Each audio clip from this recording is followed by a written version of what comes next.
So what I'm going to tell you about today is what we do. I head up the Structural Genomics Consortium, which is a public-private partnership, as she said, which is funded by 8 pharmaceutical companies, Genome Canada, Ontario, the Wellcome Trust in the United Kingdom. We have two laboratories, one at the University of Toronto, one at the University of Oxford. There's about 100 scientists in each one. We collaborate with lots and lots and lots of people. And our mission is to generate and put into the public domain, with never filing for a patent, chemical inhibitors, recombinant antibodies, and 3-dimensional protein structures of human proteins of therapeutic interest. Each company donates us $8 million to put stuff into the public domain and never file for a patent. Okay, it's a new world, and it's a fun world. So, why are we doing this? Well, I'd like to sort of just frame it for why can't we invent drugs? Right? More and more money is going into drug discovery, and the number of new medicines is not coming out. Currently, pharmaceutical companies spend $100 billion a year in research and approve 20 new medicines. If you do the mathematics, that's $5 billion per new medicine, and that's not even a really novel one. There's probably about 5 to 8 novel ones every year. Okay? And since that number keeps going down, pharmaceutical companies say research is a waste of money, and therefore they close sites. As you guys have seen in Quebec, in the United States, since 2009, 20 pharmaceutical sites have closed. In the EU, 16 since 2009. It's a worldwide phenomenon. It's nothing to do with Quebec.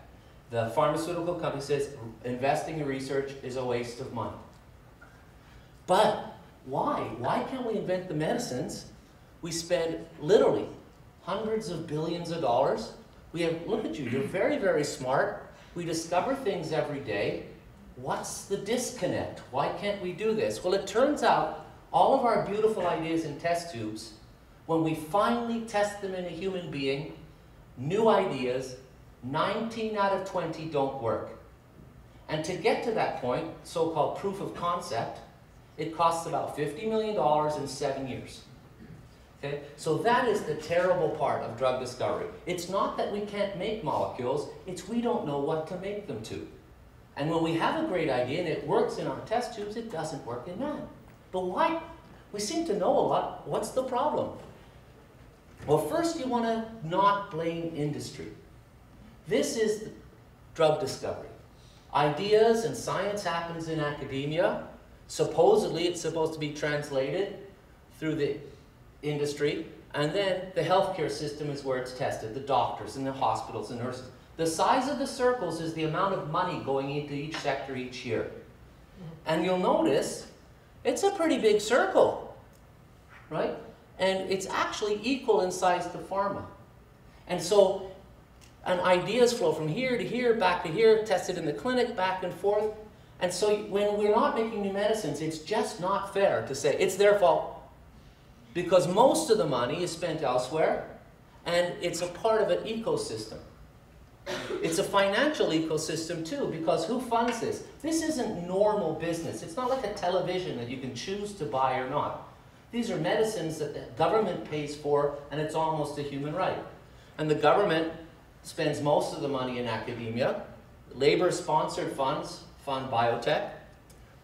The single-payer systems, which is most governments around the world, and the United States through Medicare and Medicaid, actually are the ones that pay for the medicines and protect the markets, giving them 17 years to sell.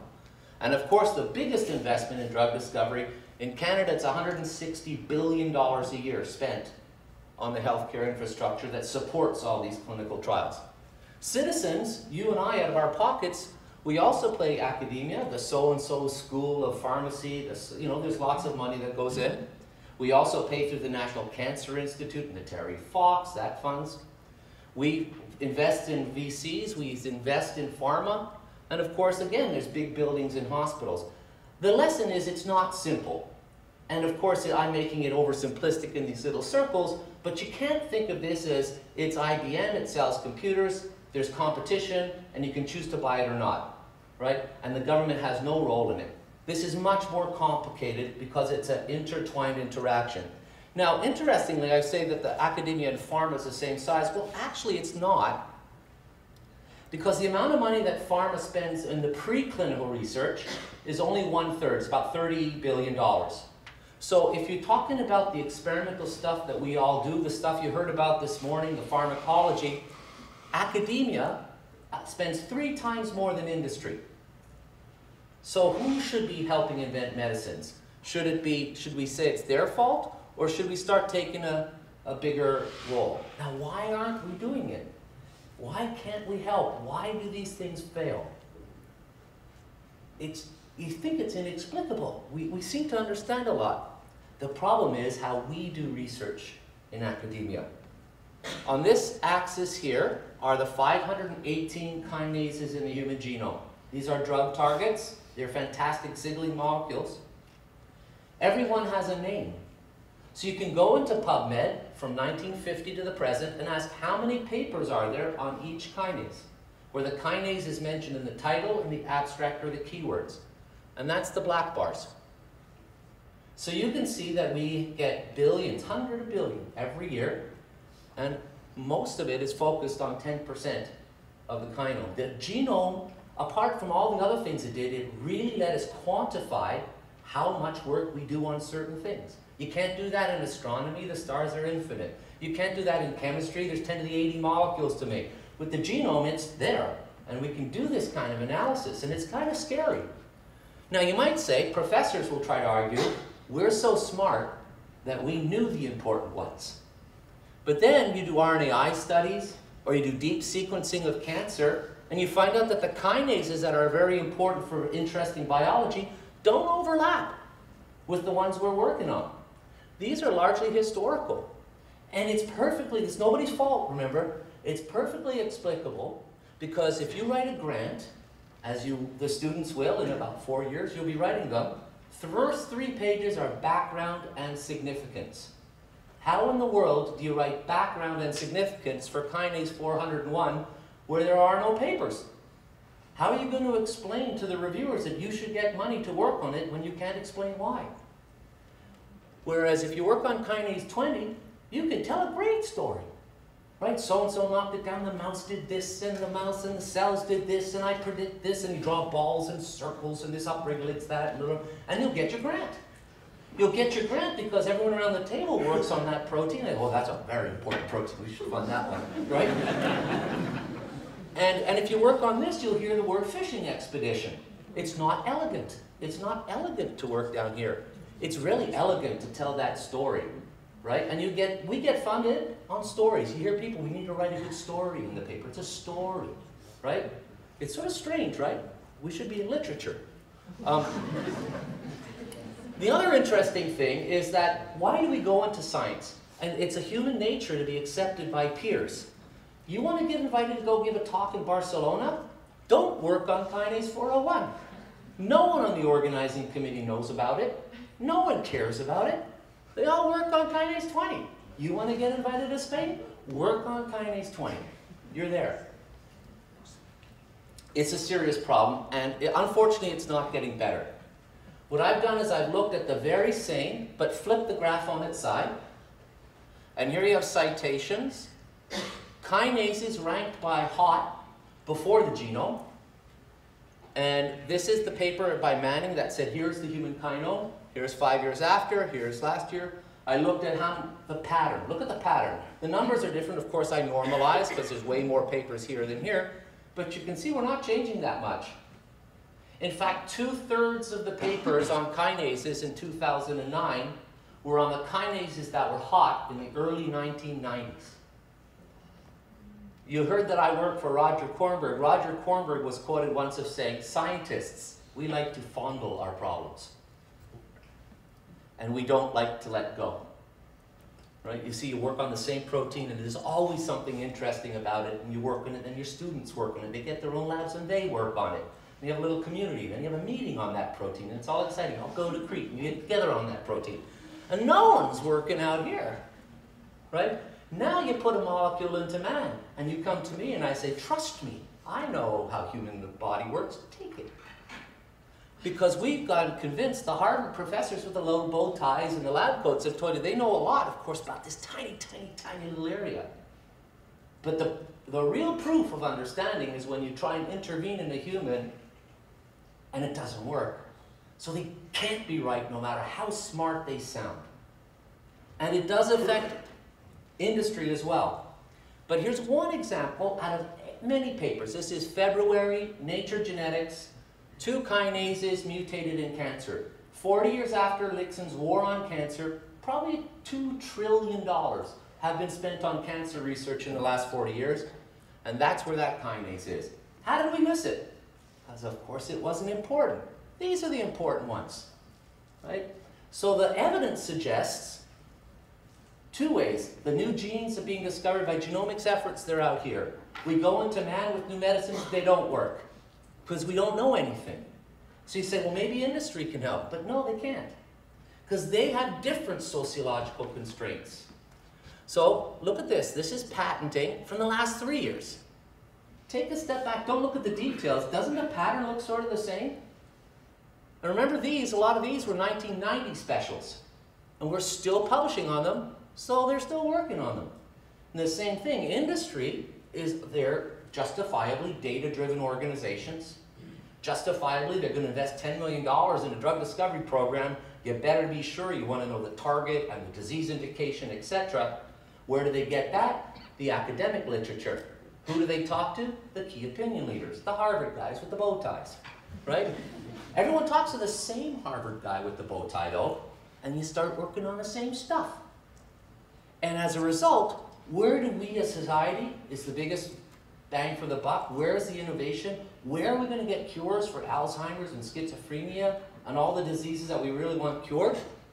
Maybe not here, but more likely there's going to be some gold out here, and none of us can work on it. And it's distressing.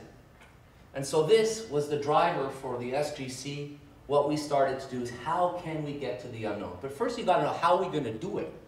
So the problem is that neither industry nor academia, it's nobody's fault, remember, but the system we put in place doesn't allow us to go into the unknown.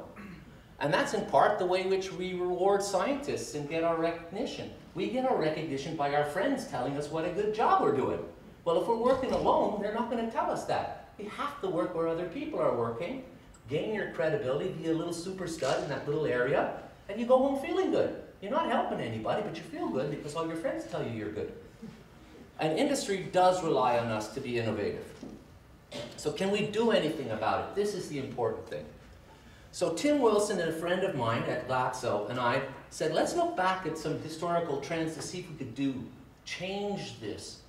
So nuclear hormone receptors are another class of druggable proteins in the human genome. There are 48 of them. The history of nuclear receptors is a little bit different though. 6 of them were purified biochemically and cloned in the early 90s, and there was a fantastic piece of work on Evans and Pierre Chambon. And the 6 that were known were drug targets. So the company said, wow, look at those DNA binding domains. There's homology. We can use degenerate oligos at the time, that's how we did things. And then walked into libraries and cloned 42 new ones. Orphan, because they didn't know what they bound, nuclear receptors. Remember, these are DNA binding proteins that bind a ligand and turn on transcription. So you can set up cell-based assays for that quite easily. You just switch the DNA binding domain to another one, put the hormone binding domain, and test for compounds that make the gene turn on. It's probably beta-gal at the time. So they did that for all 42 because they said, well, we don't know what they do. We only have one hammer in the industry, and that's chemistry. Well, why don't we use our hammer? And so they started to screen for inhibitors of all these 42, and they failed in many instances, but they succeeded in many instances.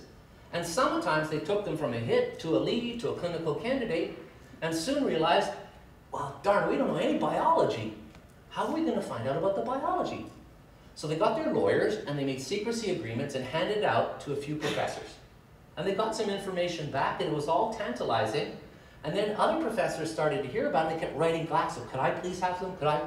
And the lawyers were killing themselves. They said, well, do we really need to do this stuff? Why don't we give it away? So what they did in an incredibly foresighted move was to allow Sigma to sell their proprietary molecules. Okay? And professors started to use them. So now let's look now at how, again, this is a more sociology question. Take a step back. Now we're looking before this activity and last year. How did this happen? Well, look, the pattern is different. I think you'll agree. And there's only one thing that relates those 8. Those are the 8, and the only 8 where GlaxoSmithKline made a molecule and gave it away. They made other molecules that they didn't give away. Other companies have molecules. And look how much of an effect it had on us, how we behave. If the molecule is there, we will do the experiment. There's a protein down there mutated in mature onset diabetes of the young. There's circadian rhythm proteins, Parkinson's proteins. We don't work on those. We work on the ones that we can do the experiment. It's pretty logical. Your student has 3 years to graduate. You've got to give them a safe experiment. Making one of these molecules probably costs $5 million in 3 years. You just don't have the resources. It's much easier. And again, we tell stories. If you have an inhibitor of mGluR5, you're going to do an experiment on mGluR5. I think mGluR5 is involved in blah, blah, blah, fill in the blank. Right? You can make that hypothesis because it's pretty easy. That's what we get really good at, right? At geneticists, connecting dots. You can find any way to connect two things. And if you have an mGluR5 inhibitor, damn right, you're going to find a lot of diseases that have mGluR5 in them, or TRPV1, or MAP kinase. Okay? But the bottom line is, I think that research tools, the ability to do research, actually have a more dominant effect than biological interest. But evidence shows that you've got to give them away with no lawyers involved, and only then will professors use them. And I think this is an interesting way now to manipulate the world. When you hear governments trying to tell professors you should work in this area, boy, do we get angry, right? Nobody tells me what to do. I am too smart for you, Mr. Government. You need to give me money and let me go and be free. Now, of course, when that happens, what do? We go to the same area and work on the same thing. So I figure if we make tool compounds for these, we don't have to convince professors to work there. It's like flies on you-know-what, right? We throw out the compound, and they'll all start working on them. And so this is, I thought, a good strategy, but where in the world are we going to get the chemistry? Because as much as there are fantastic chemists in academia, they cannot match the infrastructure and the background and the knowledge that lies in the pharmaceutical industry, where you have teams of hundreds of chemists and outsourcing material and all the equipment you want in the world. It's a machine. So how do you access that machine? So Tim and I got together and we managed to convince Patrick Valance, who's the head of R&D at Glaxo, that why don't we pilot an idea where we at the SGC, so we make lots of proteins and we do protein assays and we can solve structures of proteins with small molecules. We'll do all that stuff. We'll make cell-based assays, as you heard before, with good Z primes. And then we'll have industry do the chemistry. And when we make a molecule that is a nice inhibitor that works in cells, not that works in animals, because we thought that was too much money for the value, we'll give that compound to the public domain, and anyone can use it. And of course, we get a lot of science done, but how does industry benefit? Industry benefits by all you smart people doing experiments they're not paying for, and they get to watch you publish, and when you link that protein target to the disease, they can decide, you know what, I'm going to start a proprietary, it's a secret program inside my company now, because they did all the work for me. I know that if I inhibit that protein, I'll help in that disease. And that's really what I want to know in industry. The chemistry is not really valuable, because I can always make another chemical. I want to know which target do I want to work on. So we decided to focus on an area of science called epigenetics.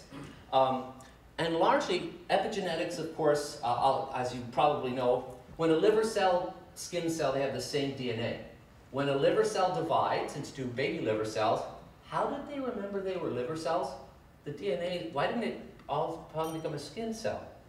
Well, of course, it's because in the liver, there's chemical marks on the DNA and on the proteins on the DNA that turn genes on and off, that give you a liver transcription pattern, and that's inherited. So that's on top of genetics, it's epigenetics. And the enzymes that put these marks on and read them and take these marks off are enzymes like demethylases, methyltransferases, acetyltransferases, and a bromodomain is a protein that will recognize lysine only when it's acetylated. So on a protein, if lysine is acetylated, bromodomain's bind. But the thing is, look at the patterns. And if we hear the story of the kinases, we'll come back in 10 years if we don't do anything, and that'll be out to there. And everybody working on these ones. So it's a good time to change. It's an exciting area for drug discovery. It's super exciting for academic science. And again, here's the DNA. There are enzymes that put methyl groups on the DNA, DNA methyltransferases. They are epigenetics targets. And remember, the DNA is wrapped around nucleosomes, and there are 4 histones, well 8, but two copies of 4 different histones. Each have tails, and these tails are really chemically modified by acetyl groups, by methyl groups, by phosphor groups, by crotonylation, by ubiquitylation, sorry. And those are the things we study. And so here's a map of the tail. It's an N-terminal tail. They're not long, but look at all the possible marks. And the combination of these marks, which recruits different proteins, is called the histone code. And what we've done is we've divided the protein families, because when you're a structural biologist, you think about protein families, because the chemistry is conserved among them all. It makes your life easier as a chemist. We've divided them between the Toronto labs, which work on the acetyltransferases, the methyltransferase, and some of the Royal family, and our lab in Oxford that works on the demethylases and the bromodomains, and again, some of the Royal family. So this is specifically what we're doing. Over the next 4 years, we're making 30 of these. And we have a very quantitative way of saying what we're trying to do. So it develops well-characterized small molecules, and the purpose is not to make a drug. The purpose is to discover more about the target protein, right? Find out what it does in relation to cellular biology. Here are the probe criteria for the chemists and the pharmacologists out there. So we want a potent molecule. Because we work in protein families, we want it to hit one member but not the other members. We also want it to be sure to work inside a cell so we can do experiments. And then we give it away with no restriction on use. And of course, here are our chemistry partners, and anybody who wants to help us, please join the fun. So right now, we do the biochemical assays, the chemical screening, the structure, the computational chemistry, the cell-based assays, and the chemistry is done in our academic chemistry partners and all these companies. And every single one of them commits to make novel molecule and put one in the public domain without restriction. For the chemists out there, the companies get to keep the SAR. I don't care about that. So long as they put that molecule, a valuable molecule, in the public domain, that's a good deal for the public sector. Once we make the molecules, out they go into the world. So here's a good example. The first example was bromodomains. Remember, these are 4 helix bundles, and they bind lysines on proteins only when they're acetylated, and the acetyl-lysine sticks into a nice deep 300 angstrom pocket here. These proteins on the genetic side are interesting for a lot of different reasons, including one rare cancer in which one of these bromodomains, bromodomain 4, is translocated, is a chromosome break, and bromodomain 4 is fused to another protein called NUT. Believe it or not, it is a testicular protein. And so it's a NUT BRD4, and it's not called that anyway. It's, and that fusion protein drives a cancer that's, I think it emerges out of the thymus, but no one really knows the cellular origin. Much like BCR and ABL fused to cause CML, NUT and BRD4 fused to cause nut-midline carcinoma. It's about 1 in a million people get it. So how we approach the general problem of making inhibitors, here's what we always think of the protein family. There's about 55 in the human genome. And when we try and solve the structures of them all, get purified proteins for them all, set up cell-based assays for them all, and set up biochemical assays for them all. Companies send us their libraries, we screen, and then we embark on hit-to-lead chemistry programs with them, mostly structure-based.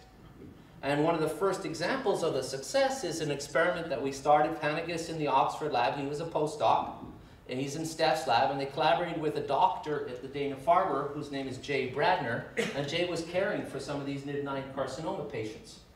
And what we did together, and I'll tell you how, was discovered a molecule called JQ1, which turns out to be a very potent inhibitor of BRD4.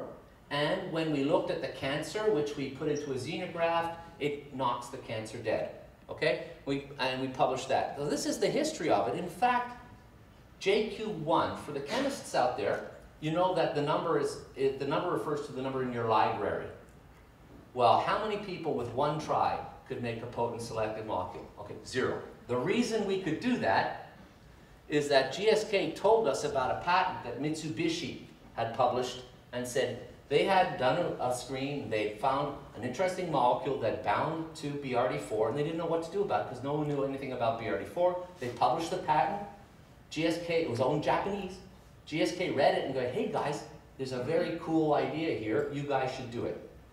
And so what we did was we started the collaboration with Harvard, and we agreed in advance we were going to give away the molecule, so we did not have to talk to the tech transfer office at Harvard, at Dana-Farber actually. And FYI, if you can ever avoid talking to the tech transfer office at Dana-Farber, do that. 10 months later, the guys worked 80 hours a day. 10 months later, they published a 70-figure paper that came out, and Glaxo had a secret program for sepsis that they had parked. They had set aside because they didn't know what to do with it. We gave the molecule away to hundreds of laboratories right away. Here you go, no MTAs, just send it away.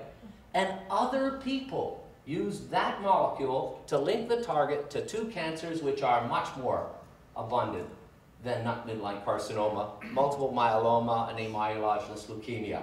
That got pharma interested, exactly as planned, right? Let the literature, GSK turned 180 degrees, took the molecule, the program that was going in inflammation and they didn't know what to do, and they get to first in man. For anyone who's in drug discovery, from the first screen to first in man in 3 years is a phenomenally short time line. If you compare it with Gleevec, which is a very similar case, another fusion protein, a kinase inhibitor that hits the fusion, that took 6 years, and the open sharing did it in 3. Now, of course, not all of this is due to peace and love and sharing and stuff, but about, I think, 2 years of this were inter-institutional negotiations. One doctor actually had to leave the university to another university because they wouldn't allow him to do the deal with this company. And all that time, people are dying while they're doing this little shuffle, right? And so I think that there's incredible scientific value in sharing, and ultimately it will help everybody, scientific knowledge and the patients and the industry, because they'll be profitable faster. It's an interesting story because it's really funny. It's the gift that keeps on giving. This is a JQ1 again, and there's a negative control. It's a very neat molecule. So you've got an enantiomer that's inactive. But here's the tree, and the bigger circle is tighter binding. Okay, so BRD4, it hits this family called the BET family. It doesn't hit any others, but it has side effects on this BRDT, and that T stands for testicular. And genetic studies of that protein showed that if you delete it, the animals become sterile. There's also human data that links SNPs in this protein to infertility. And sure enough, when you feed animals JQ1, they become sterile. And what happens is that this molecule happens to bioaccumulate in the testes. It stops sperm production. And so after treatment, this is what happens. And the testicles shrink. And then when you take it away, they come back. And the dads can do the job after. And so this was in the newspapers about male contraception. But ladies out there, and men certainly, there is no bloody way this is going to make to market. Because when you take it, so the science is cool, but I think the practicality is out 0. So here's the story about how the target is more important. When Pfizer, one of our collaborators, learned that BRD4 was important, they embarked on a fragment screen program. We sent them the protein. It was a collaboration. I think it's coming out now. And they did a fragment screen. They found a hit, 2 rounds of chemistry, and they found something that met our probe criteria. It took them about 6 months. So this is the power of the pharmaceutical industry machine. I mean, they're technically very good, obviously, but they also have the resources to do this kind of experiment. 6 months. So as soon as the target was interesting, I tell you, there's 10 companies working on it now. And they're not worried that JQ1 is or is not patented or other companies have patented. It's easy to generate new chemistry. It's really hard to know to what I should generate the chemistry. Remember that when you're thinking about drug discovery. And it's a selective molecule.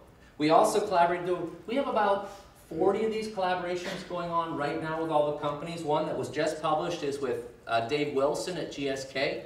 A whole bunch of collaborators. It's an inhibitor of a histone demethylase. So when it takes the methyl groups off, of course, it's implicated in the immune system. What we did was we got patient cells from RA patients and found out that this protein plummets TNF-alpha levels, which is an inflammatory cytokine. That came out just a few weeks ago in Nature. The same kind of thing. It's a highly selective for this sub-branch, and it doesn't hit the other sub-branches. It works in cells, and it plummets TNF levels. And this is the kind of package we put together. You can have the molecule tomorrow. Phone me up, it's in your lab, right? No signing anything, okay? And you'll be, who knows what this JNJD3, which is the name of the protein, does. It could have a role in bone metabolism, in neuroscience. We'll only find out if you guys use it. And this is the list so far of the tool compounds that are freely available. A lot of them now are available from chemical companies because we'd be delighted if people sell it and we don't have to sell them. There are some cool cancer targets, inflammation targets. Interestingly, for the academics in us, all of these are published in Nature-like journals. And so, even though it sounds like it's chemistry, you get some fantastic science out of this, and it's a lot of fun.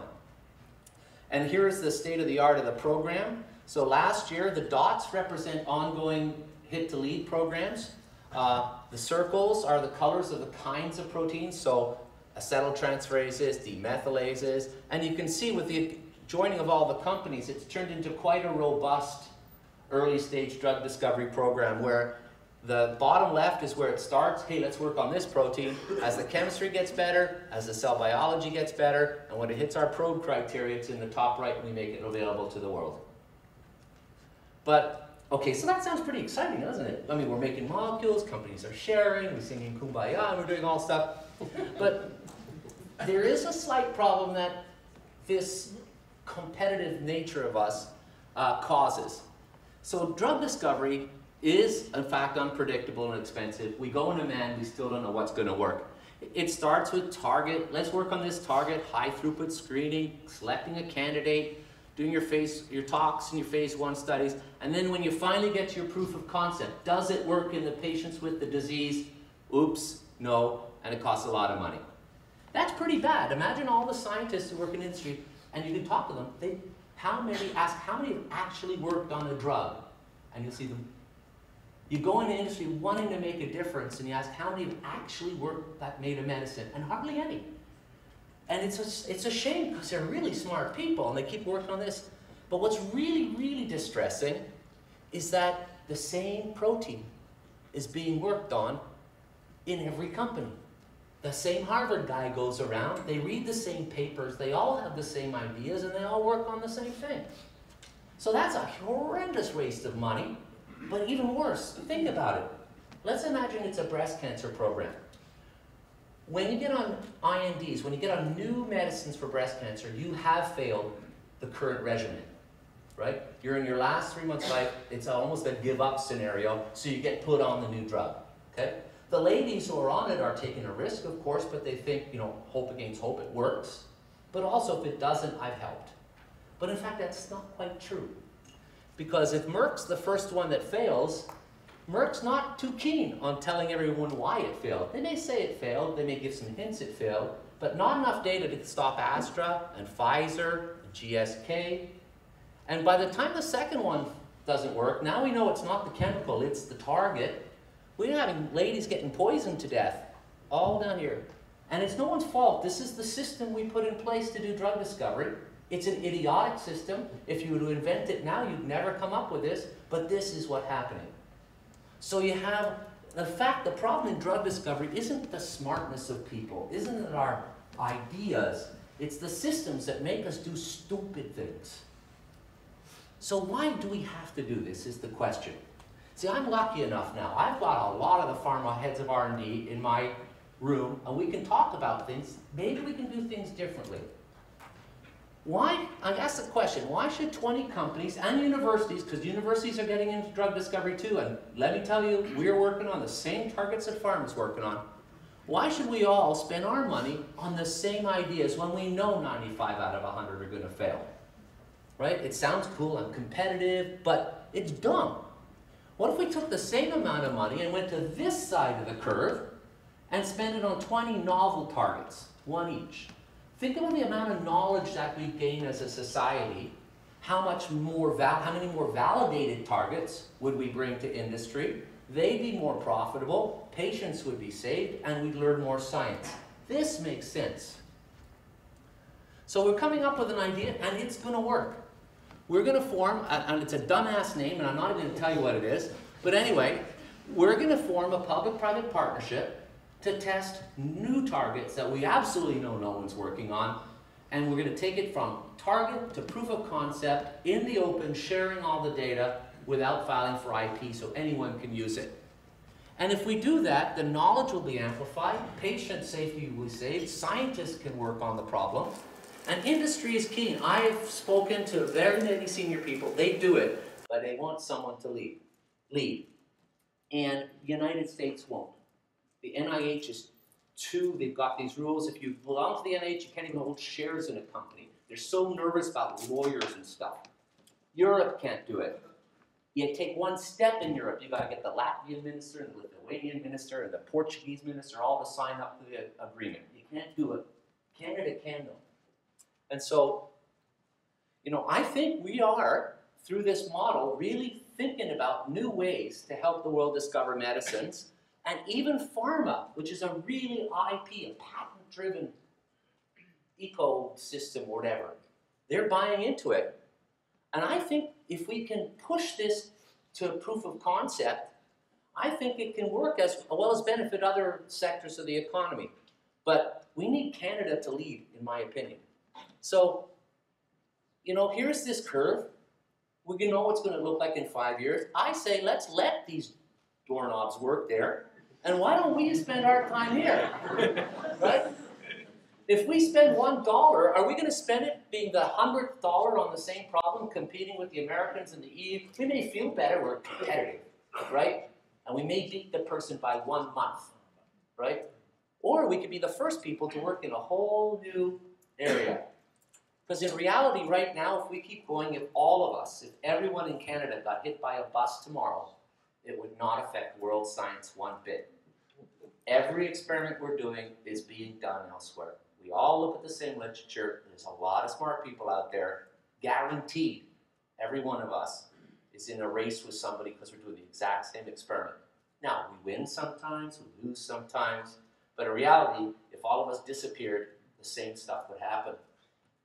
So, you know, it's a humbling thought. We are redundant, but there's a lot of stuff that we could have a huge impact if we could sort it out. And so when you're thinking about your science, first, please share your data.